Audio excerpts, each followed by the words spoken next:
9 Lies About Work is a book by Marcus Buckingham and Ashley Goodall that challenges commonly held beliefs about work and management. In Chapter 1, the authors argue that people care deeply about the company they work for and that a company's reputation is a critical factor in attracting and retaining top talent. The authors begin by dispelling the myth that employees only care about their own career progression and compensation. While these factors are important, they argue that people also want to work for a company that aligns with their values and has a positive impact on the world.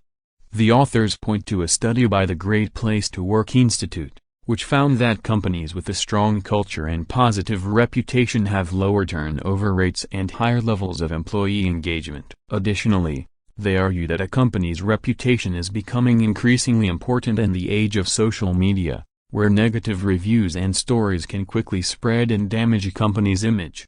To illustrate their point, the authors use the example of a hotel chain that had a reputation for being a great place to work. Despite offering lower salaries than its competitors, the hotel chain was able to attract and retain top talent because of its positive culture and reputation. The authors argue that companies should focus on creating a positive culture and reputation, rather than simply relying on compensation to attract and retain employees. The authors also caution against relying solely on employee engagement surveys to measure the success of a company's culture. While these surveys can provide valuable insights, the authors argue that they are not a comprehensive measure of a company's culture or reputation. Instead, they suggest that companies should focus on building a strong culture and reputation by creating a clear purpose, emphasizing the unique strengths of their employees, and fostering a sense of belonging among their workforce. Overall, the authors argue that companies should prioritize building a positive culture and reputation in order to attract and retain top talent. While compensation and career progression are important factors, people also want to work for a company that aligns with their values and has a positive impact on the world. By focusing on creating a positive culture and reputation, companies can create a competitive advantage and build a loyal and engaged workforce. In Chapter 2 of 9 Lies About Work, authors Marcus Buckingham and Ashley Goodall challenge the widely held belief that the best strategy always wins in the workplace. They argue that, in reality, the best plan doesn't always come out on top because execution and adaptation are more critical factors in achieving success. The authors begin by discussing the flaws in traditional strategic planning, which often involves creating a detailed plan for the future and then trying to stick to it. They argue that this approach doesn't work in today's rapidly changing business environment, where the future is uncertain and plans often need to be adjusted in real time. To illustrate their point, the authors use the example of Blockbuster, which had a detailed strategic plan for expansion in the early 2000s. However, the rise of Netflix and streaming technology disrupted the video rental market, and Blockbuster was unable to adapt quickly enough to survive. The authors argue that companies need to focus less on creating a perfect plan and more on creating a culture of adaptation and execution. They suggest that companies should prioritize the following 3 factors. Execution. Rather than just focusing on creating a great plan, companies should prioritize the execution of that plan. This involves creating a culture of accountability, where everyone takes ownership of their role in executing the plan and is held responsible for their performance.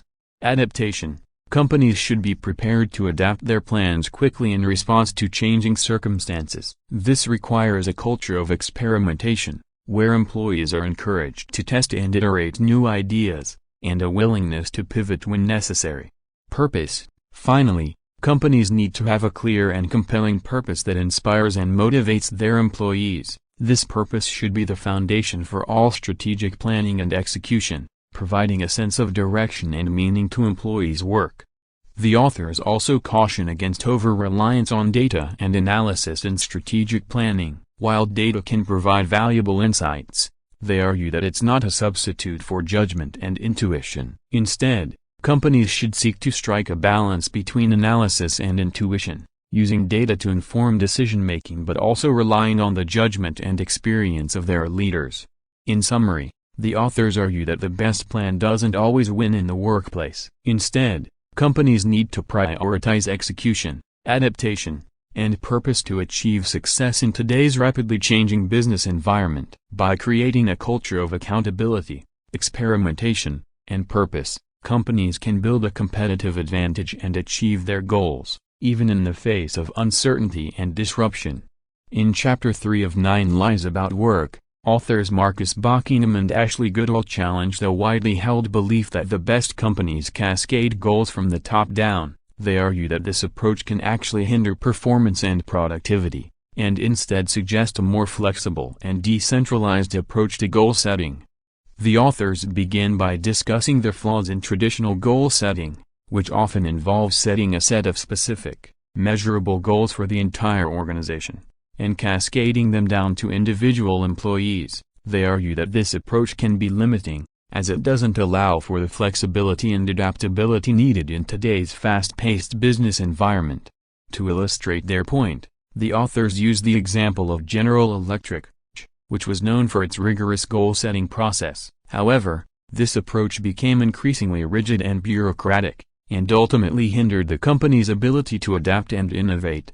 The authors suggest that companies should instead focus on setting broad, aspirational goals that provide a sense of direction and purpose for employees. They argue that employees should be empowered to set their own specific goals that align with the company's broader aspirations, rather than simply being assigned goals from the top down. The authors also suggest that companies should prioritize continuous feedback and coaching, rather than just evaluating performance based on specific goals. This involves creating a culture of continuous learning and development, where employees are encouraged to experiment, take risks, and learn from their mistakes. Finally, the authors argue that companies should embrace the idea of feed-forward, rather than just focusing on feedback. This involves providing employees with suggestions and guidance for how they can improve in the future, rather than just evaluating their past performance. In summary, the authors argue that the best companies don't cascade goals from the top down. Instead, they prioritize flexibility and adaptability by setting broad, aspirational goals and empowering employees to set their own specific goals. By creating a culture of continuous learning and development, and embracing the concept of feed-forward, companies can build a more agile and innovative workforce, capable of achieving their goals in today's rapidly changing business environment.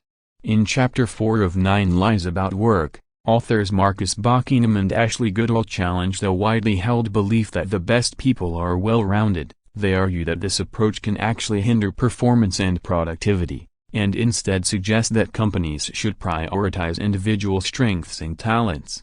The authors begin by discussing the flaws in traditional performance evaluations, which often focus on identifying weaknesses and areas for improvement. They argue that this approach can be demotivating, as it doesn't acknowledge and leverage individual strengths and talents. To illustrate their point, the authors use the example of the education system, which often prioritizes well-roundedness and tries to fix weaknesses. However, this approach can lead to a lack of differentiation and prevent individuals from excelling in their areas of strength. The authors suggest that companies should instead focus on identifying and leveraging individual strengths and talents. They argue that this approach can lead to greater engagement, motivation, and productivity, as employees are able to use their strengths to achieve their goals.